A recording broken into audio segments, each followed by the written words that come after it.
Hi Facebook, how are you? Welcome to my home. It's Dr. Emily, podiatrist, human movement specialist, inventor of Neboso, and Barefoot advocate. I want to take a few minutes to speak to you about how cool barefoot training is and how you can explain to your clients, your athletes, patients, or to your friends and colleagues, family, people who are a little bit doubting of the benefits of barefoot science on how cool it is. So we're going to go into specifically the somatosensory system. So I'm going to explain exactly what is happening in the skin in the bottom of the foot.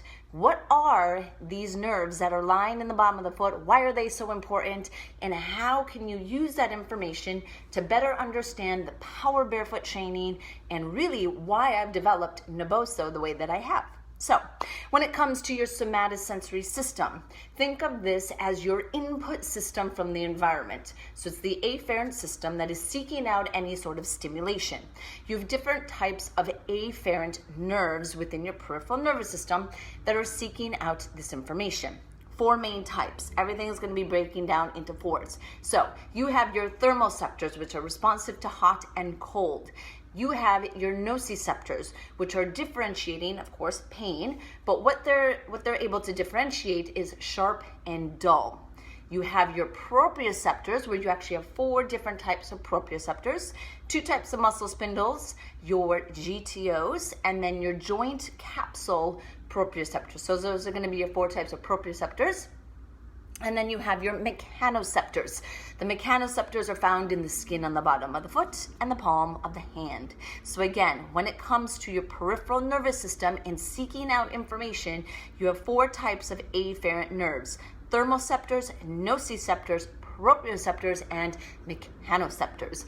When it comes to the skin on the bottom of the foot, the ones that we're talking about when it deals with barefoot training is the mechanoceptors. Now your mechanoceptors can be broken down into 2 different types: slow and fast. You have 2 types of slow and you have 2 types of fast. Why this is important is that they respond a little bit differently to the information. They respond to different stimulation. They respond at different rates. So your fast receptors are going to be the ones that are your Pacinian corpuscles, for anyone who's familiar with those, and then your Meissner corpuscles. Your fast adapting mechanoceptors get a trigger at the onset of that stimulation. Now, your slow receptors, which are going to be your Merkel disks and your Raffini endings, are going to be slow adapting, which means that they will actually continuously respond to the stimulation while you are being stimulated. So they are a longer sustaining afferent nerve. Again, versus fast adapting, first onset, quick trigger, back into the central nervous system. Okay? Now, when it comes to slow adapting, fast adapting, you have 2 types under each of those. Slow adapting, you have SA1, SA2. Fast adapting, you have FA1, FA2. Slow adapting, the one that responds to the entire time of that stimulation, the most important one is going to be the SA1. This happens to be called Merkel disks. Now, Merkel disks, slow adapting, respond to sustained stimulation. And the sustained stimulation is sustained vibrations, low frequency vibrations. So it's almost like a flutter that it's stimulating to, or it's responding to. Now, it also differentiates 2-point discrimination. 2-point discrimination. So when you start thinking of texture and how the nerves in the bottom of the feet are responsive to texture, that's going to be your SA1. What's super cool is that your SA1 Merkel disc has what's called a spatial acuity, which means how far apart can it differentiate different stimulation. That is actually 1 millimeter. So when you think of the Neboso insole and the Neboso mat, each of these little textures happens to match the spatial acuity of the SA1 Merkel disc. Now your SA2, which is only found in humans, is responsive to skin stretch. We're not going to talk a lot about that, but just know that that skin stretch SA2 is very unique to human hands, human feet. Okay, your fast adapting 1 is going to be your Meissner corpuscles. Now your Meissner corpuscle again is sensitive to vibration.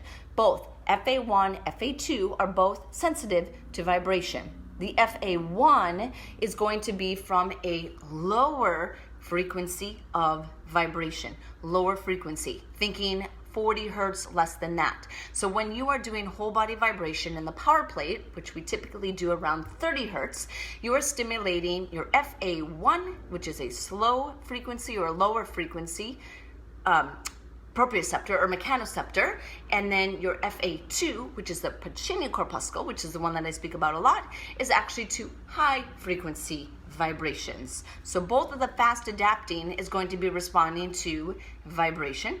FA1, lower frequency. FA2, which is actually the fastest of your receptors, is going to be the higher frequency.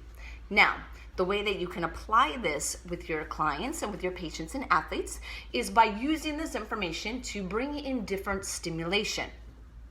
As I had mentioned, the SA1, which is into pinpoint discrimination or 2-point discrimination, this is where texture comes in, is think about finite texture, and point texture is what's going to stimulate these receptors.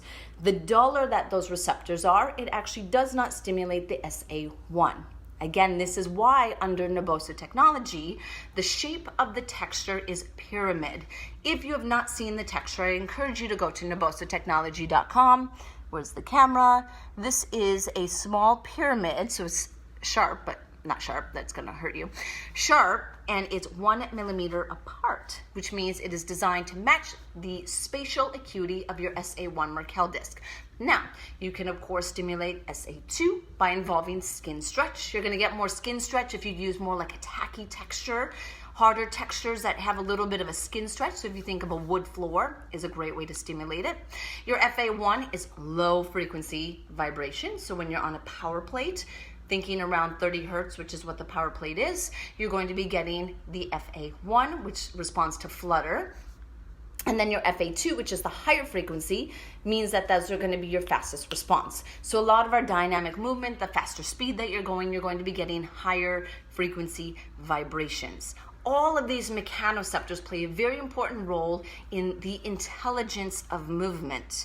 These are different than your proprioceptors, which are going to be found muscle spindles, 2 types, GTO and your joint capsule. They all work together. They also work with your thermoceptors and your nociceptors to provide afferent information to control your somatosensory system, which is movement. I hope that you enjoyed. You can now sound intelligent when you talk about the benefits of barefoot training and why it is so important to stimulate the skin on the bottom of the feet.